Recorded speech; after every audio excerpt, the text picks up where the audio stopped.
La WWE n'arriverait pas à vendre des tickets pour WrestleMania. Ils ont carrément tenu une réunion de crise dans les QG de la WWE à cause du faible nombre des tickets qui sont vendus pour l'instant. Actuellement, il n'y aurait que plus de 36 000 tickets qui seraient vendus à l'heure où je tourne la vidéo, c'est-à-dire le 17 février 2026. Et à la même période, l'année dernière, ils étaient aux alentours déjà de plus de 40 000, 45 000 de tickets vendus. L'annonce du match CM Punk face à Roman Reigns avait été anticipée en vue de booster encore plus les ventes, mais ça n'a pas marché malheureusement, et personnellement je trouve que c'était une mauvaise idée d'annoncer déjà le match. Pour moi ils auraient dû l'annoncer beaucoup plus tard, même si la promo était hypante, mais ça je vous invite à aller voir un de mes shorts dans lesquels j'évoque le propos. Et dans leur petite réunion ils se sont dit quoi? Ok, on va essayer de booster au niveau marketing, de booster au niveau créatif, mais on va pas baisser le prix des tickets. Parce que Tikeo adore s'enrichir sur le dos des fans en mettant des prix exorbitants. Je vous avoue que là, le prix de WrestleMania a augmenté depuis ces dernières années. Personnellement, j'avais été à WrestleMania 40 et quand j'ai vu les prix pour le 41, mais ils ont fait vraiment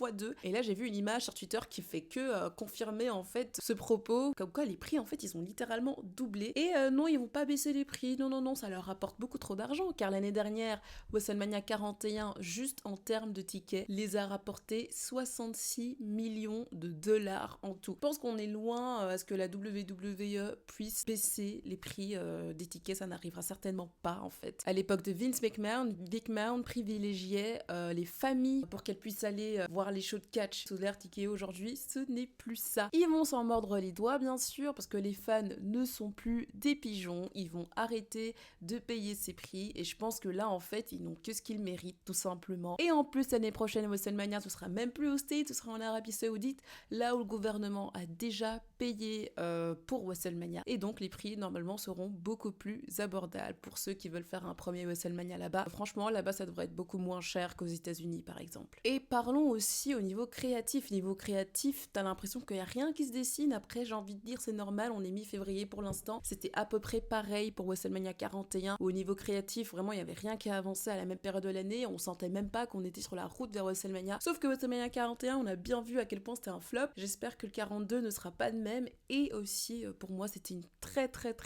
mauvaise idée de déplacer l'endroit de WrestleMania qui avait été de base été annoncé en Nouvelle-Orléans et là hop question d'argent encore une fois toujours parce que ça reste une entreprise. Ils ont ramené WrestleMania à Las Vegas et pour moi c'est l'une de leurs plus grosses erreurs car WrestleMania, n'oublions pas, attire des fans internationaux et le fait que ça bouge de ville ça permet aussi de découvrir de nouvelles villes pour ses fans. Sauf que vu que c'était l'année dernière déjà à Vegas et que c'était pas une expérience très plaisante, et bien là je pense pas que les fans internationaux vont faire le déplacement et on peut le voir. Enfin c'est une supposition qu'on peut faire par rapport aux tickets distribués qui sont assez faibles pour l'instant. Bref, dites-moi vous ce que vous en pensez de cette situation-là. Est-ce que la WWE va réussir à faire mieux que l'année dernière ou est-ce que ça va être pire que cette année? Mais n'oublions pas, la compagnie peut toujours mentir sur le nombre de personnes qui ont été présentes à WrestleMania. Ils adorent gonfler les chiffres. Donnez-moi votre avis en commentaire et je lirai ça avec plaisir. Bisous la team et n'oubliez pas, soyez toujours fiers d'être fans de catch. Bisous bisous.